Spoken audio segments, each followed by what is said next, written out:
xibaar yu wér te wóor ca tàng ba abonnez-vous pour ngeen di mën di jot suñuy vidéo. dal leen ak jàmm seen chaîne bi di Buzz 221 HD kii di Guy Marius Sagna di akub député biir assemblée nationale yëkkati na ay kàddu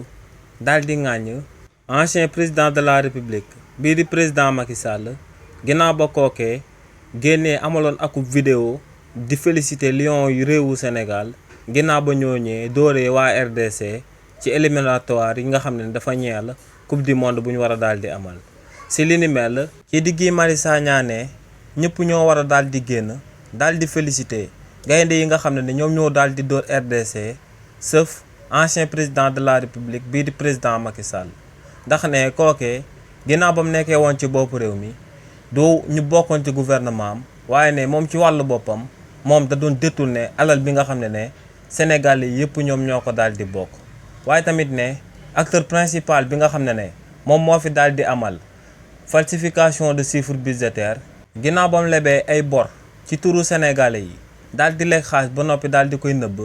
ne kookee du kenn ku du président Macky Sall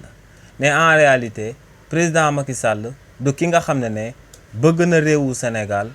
Sénégal jaralu ko ndax ginnaaw bañ ko tabee woon tegoon ko ci bopp réew mi du doon défendre intérêt réewu Sénégal waaye intérêt nasaraan yi la daan daal di défendre ne ku mel noonee bu réewu Sénégal amee ndam day mel ni que ne moom akub défaite la daal di amee nee nag ngistal rek moom moo sabab ancien président de la république bii di président Macky Sall génnoon ne day féliciter gaynde yi nga xam ne dignité la ñuy wone ci terrain bi comme nu ko son excellence président Bassirou Diomaye Diakhar Faye premier ministre bii di Ousmane Sonko ak membre gouvernement bi di ko amalee actuellement ci réewu Sénégal ne ñooñee ñu diin lañ contrairement ak président bi nga xam ne dañ ko dénkoon lu Sénégal yi yëpp daal di bokk mu ko doon pasaree di ko doon séddoo ak ay nitam njabootam ak ñu ko soppoon. xibaar yu wér te wóor ca tàng ba abonnez-vous pour ngeen di mën di jot suñuy vidéo.